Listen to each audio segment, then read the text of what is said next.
We have a beautiful live oak to prune today. It's at a church, and it's an area where there's a lot of people that congregation. So there's a lot of things to consider here. This tree has been pruned repeatedly its entire life, and a lot of the things that are going on are leading to considerable end weight. And I wanted to show you this one little piece right here. I brought it out in the sun so you can see this a little bit better. Just a couple years ago, this branch was stubbed off because it was going over the roof. So I wanted to show what happens when you stub off a branch, and it varies from tree to tree, from species to species, but this tree has sprouted out with so many suckers. And you look at it and say, well, it's nice and green and it's nice and full, but because you have multiples coming off of this, each of these is going to continue to grow and continue to get much, much larger than it would normally. And each of these is going to produce their own group of acorns.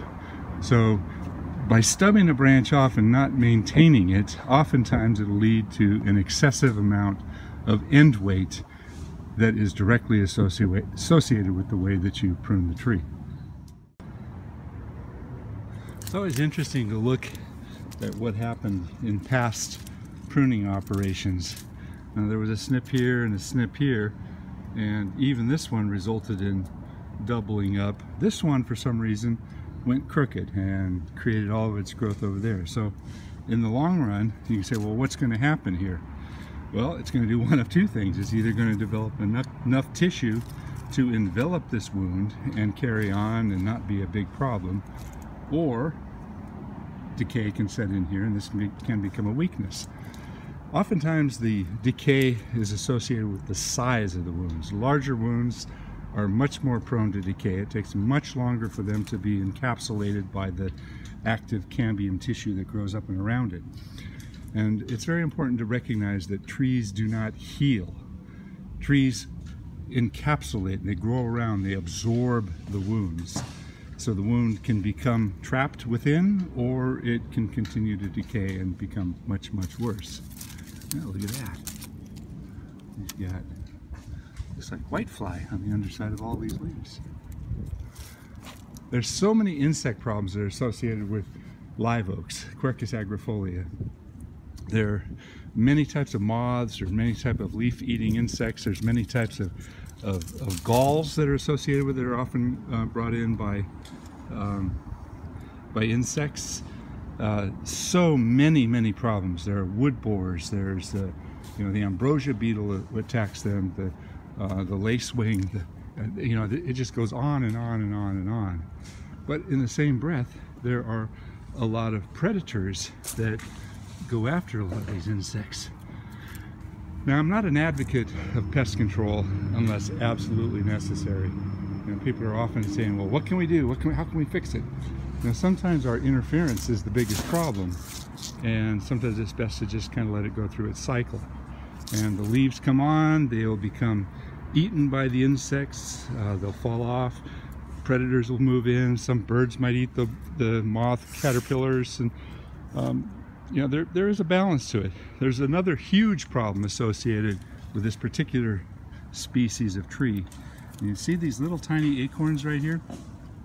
You see the stickiness on the leaves.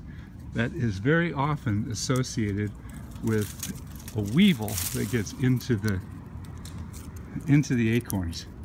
You see that little sticky spot right there? Let me see if I can get it in a more clear spot here. There is a weevil that bored into that acorn, and it's laid its egg and it's living inside there. And this acorn will continue to develop. It'll grow and grow and grow, but the whole time that it's growing, it'll drip this sticky pitch from the tree, this sap. And that becomes a huge problem if people have these trees where, let's say, they park their cars, or there's a sidewalk, or it's in an area where maybe there's a deck or a living area, because it becomes very sticky. And just in a matter of a few days, you're tracking it into the house. It's sticking on your feet. It's getting all over your car. So the insect can be controlled, it can be sprayed. It's very, very difficult to control because the timing is important, as well as the way that it's either sprayed, or sometimes people will put systemics into the ground that will go into the system of the tree. I'm not sure how well that works, but I know you can spend an awful lot of money trying to control a problem that may not have really good effect. Live oak, lots of problems, but they're a beautiful tree.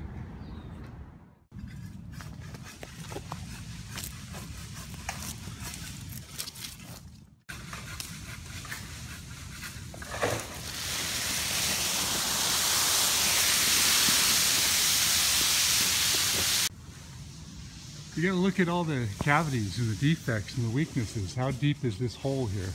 How deep is this hole? And look at this area up here. There's quite a bit of decay going on up in there, which is supporting all that weight. So as you start looking, this tree has been worked on repeatedly throughout, its entire life. The pastor of the church asked me how old he thought the tree was, and I'm going to guess about 65 years old. And that's based on other live oaks that I've seen that were of similar size. A lot of people think this tree is 150 or 200 years old, but they grow really fast. Now this church was developed in the 60s, so it was probably planted here. All right, next morning I wanted to stop by and show you what the tree looks like.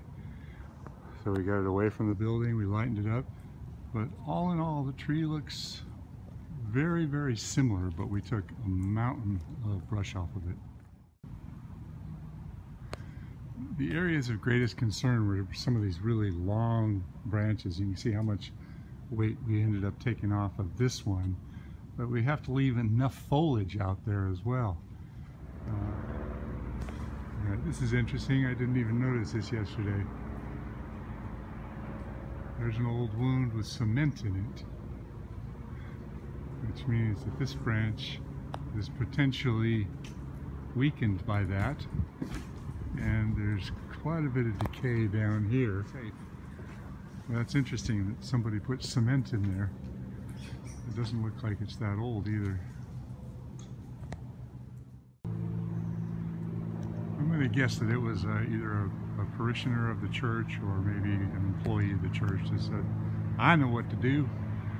I've seen it done before. We'll fill it with concrete."